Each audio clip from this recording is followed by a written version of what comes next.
আমি room date করতে চাই তোমার সাথে। মানে কি বলছো এসব তুমি? কি বলছি শুনতে পাও নাই? তোমার মাথা ঠিক আছে তো? হ্যাঁ, আমি ঠিক আছি। এখন তুমি বলো কবে আমরা রুম ডেট করব? তুমি কি করে ভাবলে তোমার এই নোংরা প্রস্তাবে আমি রাজি হব? ও, আমার ইচ্ছাটাকে তুমি নোংরা বলছো? তার মানে আমি তোমার কাছে নোংরা? আমি কিন্তু বলি নাই যে তুমি নোংরা, আমি বলেছি তোমার ইচ্ছাটা নোংরা। আমার ইচ্ছা মানে তো আমি, তাই না? এইসব পেঁচানো আলাপ বাদ দাও, কি বলতে চাও সরাসরি বলো। কয়বার বলবো আমরা রুম ডেট করব? প্লিজ বুঝার চেষ্টা করো, এগুলো বিয়ের আগে পাপ। পাপ কেন পাপ হবে? আমরা বিয়ে করব কিছুদিন পরে। তো বিয়ের পরে এসব করে নিও প্লিজ। তুমি তোমার জেদ নিয়ে থাকো, আমি গেলাম। আমি রিমিকে কলেজ মাঠে রেখে চলে আসি। রিমি অঝরে কেঁদে যাচ্ছে। কাঁদুক, তাতে আমার কি? আমি রুম ডেট চাই চাই। বাড়িতে আসতে আসতে প্রায় সন্ধ্যা হয়ে গেছে। বাড়িতে এসে, এই পিচ্চি, কই রে তুই? ভাইয়া তোকে কতদিন বলবো আমাকে পিচ্চি বলবি না। আচ্ছা ঠিক আছে। বড় আপু, পেট চোচো করছে, ভাত দেন, ভাত খাবো। যা হাত মুখ ধুয়ে আয়, দিচ্ছি। লিমা হচ্ছে আমার আদরের ছোট বোন, ক্লাস 9-এ পড়ে। পিচ্চি বলে রেগে যাই। আমি ফ্রেশ হয়ে এসে ভাত খেয়ে রুমে গেলাম। রিমির কল। কি হইছে? কল দিছো কেন? কথা বলবো তোমার সাথে। আমি কথা বলবো না, বাই। ফোনটা বালিশের কাছে রেখে চোখ বুজে সিগারেট টানতেছিলাম। আবারও রিমির কল। তোমার প্রবলেমটা কি? বারবার কল দিচ্ছ কেন? এমন কেন করছো তুমি? তুমি তো এমন ছিলে না। এই, ফোন রাখো। তোমার এসব ফালতু কান্না আমার ভালো লাগে না। ফোনটা রেখে আবারও সিগারেট টানতেছিলাম। রিমি কল দিয়ে এবার মেসেজ করছে, খুব ভালোবাসি তোমায়, প্লিজ এমন করো না। তুমি যে কি ভালোবাসো আমায় সেটা ভালো করে বুঝতে পারছি। তুমি কেন বুঝতেছো না? এগুলো ঠিক না। শোনো, কল বা মেসেজ কোনোটাই আমাকে দিবা না, বাই। আমি ফোন রেখে কখন ঘুমাইছি জানি না। রাত 10টায়। এই ভাইয়া ওঠ, রাতে ভাত খাবি না? যা তো এখন। আচ্ছা ঠিক আছে, চিংড়ি মাছগুলো আমি একাই খেলাম।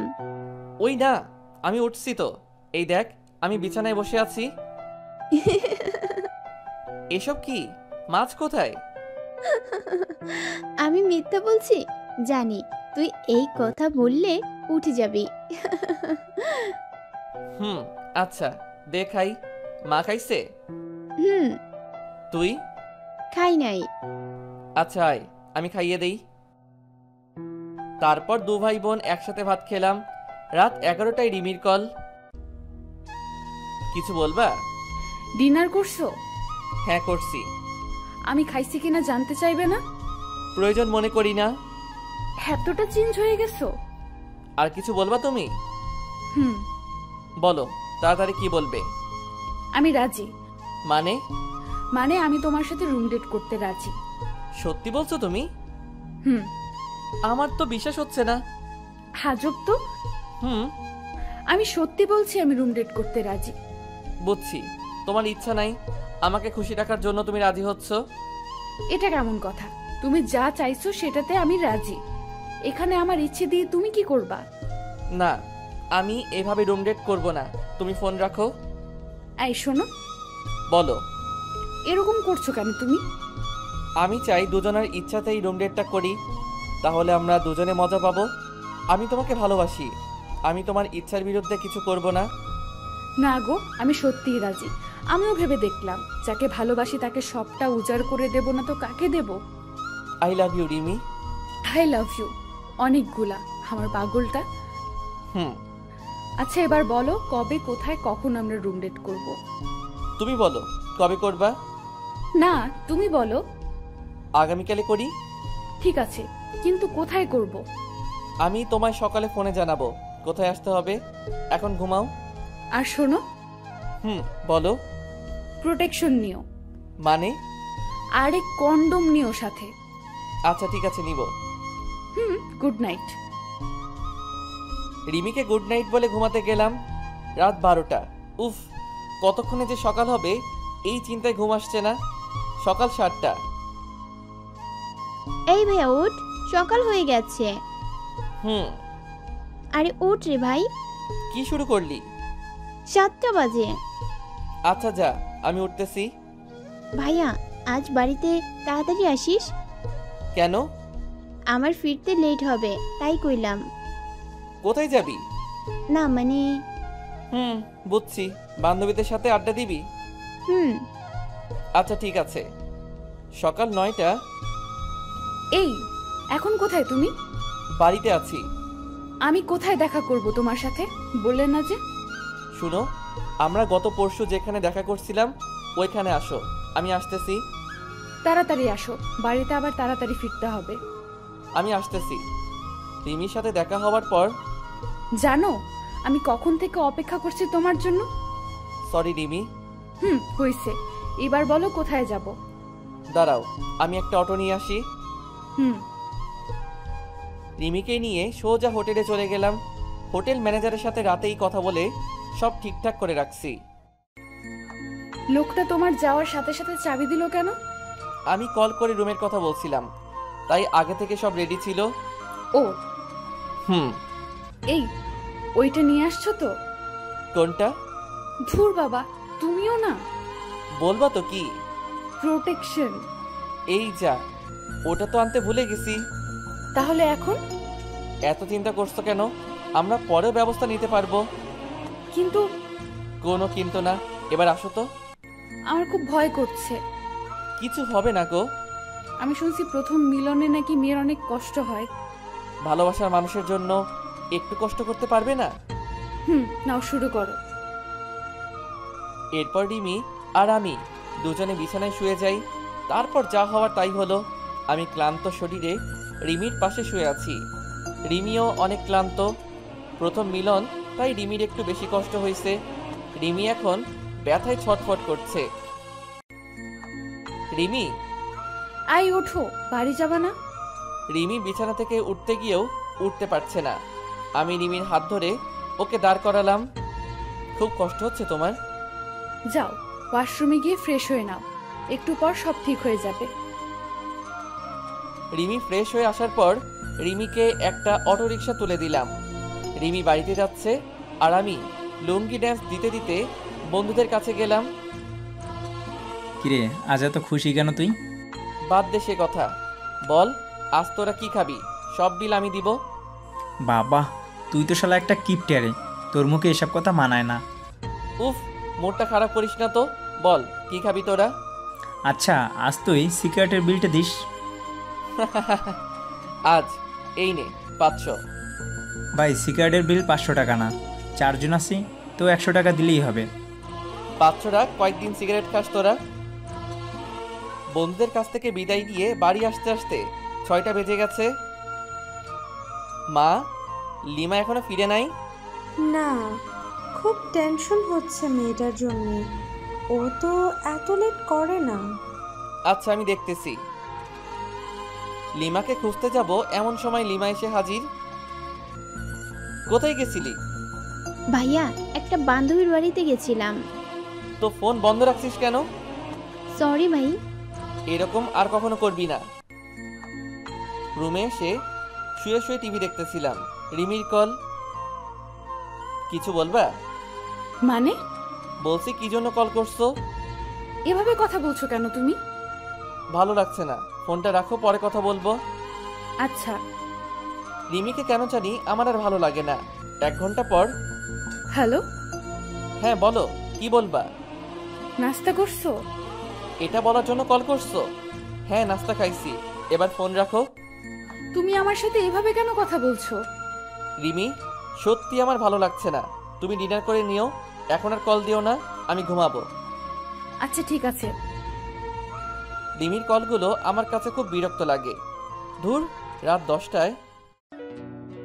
ভাইয়া উঠে আয়, ভাত খাবি। আসতেছি। আমি চেয়ার নিয়ে বসলাম। লিমা, তোর পায়ে কি হয়েছে? কই কিছু না তো।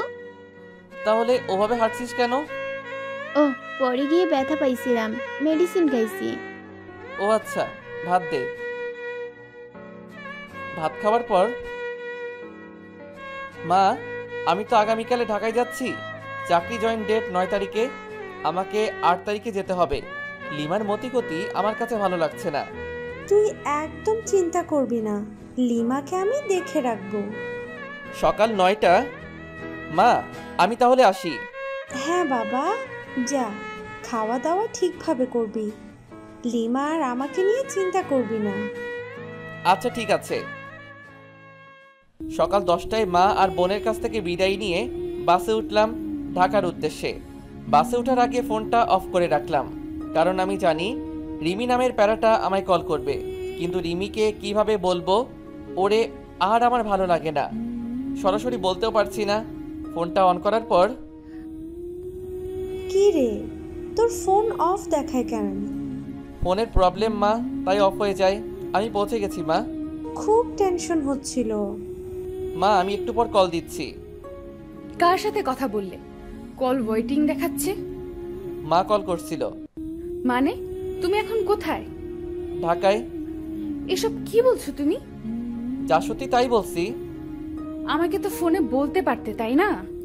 ফোন রাখো, পরে কল দিচ্ছি আমি। ঢাকায় আসা আজ 12 দিন হয়ে গেল। এর মধ্যে রিমির সাথে কথা হয়েছে 3 দিন। এদিকে লিমা নাকি প্রায় প্রতিদিনই এ বাড়িতে দেরিতে ফিরে। বোনটাকে নিয়ে টেনশনে আছি, কি করছে আল্লাহ ভালো জানে। তুমি কেন এত অবহেলা করছো জানি না, তবে আমি যে তোমাকে ভুলতে পারবো না এটা তুমি ভালো করেই জানো। হ্যাঁ, আমি তোমার কাছে যাব। হাসান, তুমি একটা কথা শুনে রাখো, তুমি শুধু আমার। তুমি কে মা? মা, আমার নাম রিমি। মানে তুমি সেই রিমি যার কথা ভাইয়া আমাকে বলছিল? হুম। আমার ভাবিটা অনেক সুন্দর। ভাবি, আসো, ভিতরে আসো। আমি কাঁদতে কাঁদতে লিমার মার পা ধরলাম। এই পাগলি মেয়ে, তুমি কাঁদছো কেন? আমরা কি কিছু বলছি তোমায়? ভাবি, কাঁদছো কেন? তোমার কথা হাসানও আমাকে বলেছিল, দেখার খুব ইচ্ছে ছিল। আজ দেখলাম। তোমাকে আমার অনেক পছন্দ হয়েছে মা। তোমাকে আমার ছেলের বউ বানাবো। কান্না করছো কেন? ও কি তোমায় বকা দিয়েছে? মা, ও আমার সাথে কথা বলে, ঢাকায় গেছে এটাও আমি জানতাম না। আমি কল দিলে কল রিসিভ করে না। ও ঢাকায় যাওয়ার পর আমার সাথে কথা বলেছে 3 দিন পর, তাও 2 থেকে 3 মিনিট করে। আয় রে পাগলি মেয়ে, ও কাজে ব্যস্ত থাকে, তাই হয়তো এমনটা করেছে। মা, ঠিক তা না। আমার মনে হয় ও আর আমাকে চায় না।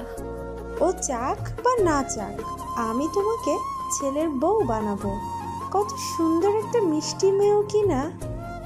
মা, আজ তাহলে আসি। ভাবি, থেকে যাও এখানে, প্লিজ প্লিজ প্লিজ। থাকতেই তো চাই রে বোন, কিন্তু তোমার ভাই তো আমাকে চাচ্ছে না। ভাইয়ার কথা বাদ দাও, মার একটা ঝাড়ুর বাড়ি খাইলে ও ঠিক হয়ে যাবে। হাসানের মা আর ওর বোনকে বিদায় জানিয়ে আমি বাড়িতে আসলাম। হ্যালো, বলো। তুমি আমাদের বাড়িতে কেন গেছিলা? মাকে সবটা বলার জন্য। এটা তুমি ঠিক করো নাই। আমাকে আর ভালো লাগে না, তাই না? এই শুনো, তুমি আমার বাড়িতে আর কখনো যাবা না, ওকে? তুমি কেন এমন করছো আমার সাথে? বলবা তো আমার দোষটা কোথায়। তুমি আর আমাকে এই বিরক্ত করো না প্লিজ। ঠিক আছে, আমি আর বিরক্ত করব না।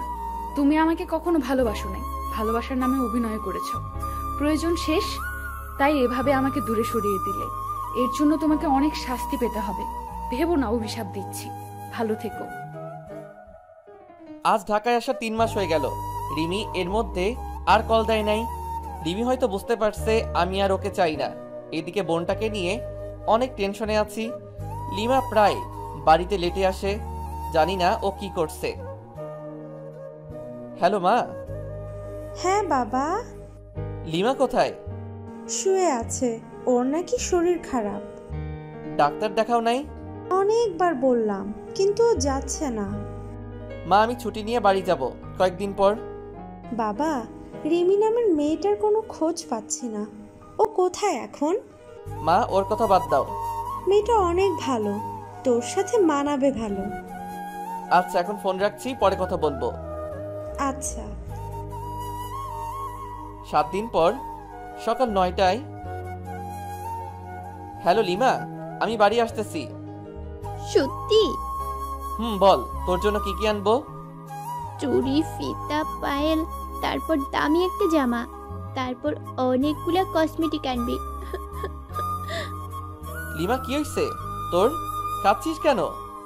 কিছু না ভাইয়া, অনেকদিন পর বাড়িতে আসবি তো খুশিতে কান্না আসতেছে। পাগলি একটা। শোন, রিমি ভাবি অনেক ভালো, ভাবিকে ভুলে যাস না প্লিজ। তোর সাথে কথা হয় রিমির? মাঝে মাঝে ফোনে তোকে বলতে বারণ করছিল। আচ্ছা, এখন ফোন রাখ। তোর সব জিনিস কিনে আমি বাসে উঠব। আচ্ছা। সকাল 11টায় লিমার বলা সব জিনিসগুলো কিনে আমি বাসে উঠি। রিমিকে কল দিতে খুব ইচ্ছা করছে, না থাক, দিব না। বিকেল 4টায় বাস থেকে নেমে বাড়ির দিকে যাচ্ছি। দূর থেকে দেখছি আমার বাড়ির সামনে অনেক লোকের ভিড়। দ্রুত হেঁটে গেলাম। লিমা মাটিতে শুয়ে আছে, পাশে বসে রিমি আর মা কান্না করতেছে। মা আমাকে দেখে জড়িয়ে ধরে, বাবারে, লিমার নাই, ও বিষ খাইছে। আমি লিমার মাথাটা আমার কোলে নিয়ে, এই লিমা ওঠ, কি হলো, ওঠ রে। এই পিচ্ছি ডাইনি, কথা শুনিস না কেন? কি হলো, কথা বলবি না আমার সাথে? এই দেখ, আমি তোর বলা সব কিছু নিয়ে আসছি। এই যে চুড়ি, ফিতা, পায়েল, আর এই যে দেখ দামি জামা। পছন্দ হয় নাই তাই না রে? কথা বলিস না কেন তুই? আমি যখন লিমাকে জড়িয়ে ধরে কাঁদতেছি, লিমার হাতে দেখি একটা কাগজ। ভাইয়া, আমি জানি তুই আজকে বাড়িতে আসবি আর আমার বলা সব জিনিসগুলো নিয়ে আসবি। ভাইয়া রে, আমি বেঁচে থাকলে তোকে সমাজের লোকের কাছে মাথা নিচু করে হাঁটতে হবে। আমি বোন হয়ে এটা দেখতে পারবো না ভাই, তাই এই পৃথিবী ছেড়ে চলে গেলাম। আর আমি বা তোকে কিভাবে মুখ দেখাবো বল? আমি পারবো না ভাই তোকে এই মুখ দেখাতে। হয়তো বলবি ডাইনি এগুলো কি বলতেছে। ভাইয়া রে, আমি প্রেগনেন্ট। অবাক হচ্ছিস তাই না? ভাইয়া, সত্যি বলছি, আমি 3 মাসের প্রেগনেন্ট। ভাইয়া, আমি একটা ছেলেকে ভালোবাসতাম, ভালোবাসার প্রমাণ দিতে গিয়ে আমি আজ প্রেগনেন্ট। জানিস ভাইয়া, ও ছেলেটা আমায় ভালোবাসে নাই, আমার দেহ ভোগ করার জন্য ভালোবাসার অভিনয় করে গেছে। ভাইয়া রে, রিমা ভাবিকে কষ্ট দিস না, ভাবি তোকে অনেক ভালোবাসে। ভালো তাকেই বাসুন যে আপনাকে বিয়ে করার ক্ষমতা রাখে। যদি কাউকে খুব ভালো লাগে, সরাসরি বাড়িতে বলুন, মা বা বাবা, আমার একটা ছেলে পছন্দ হয়েছে।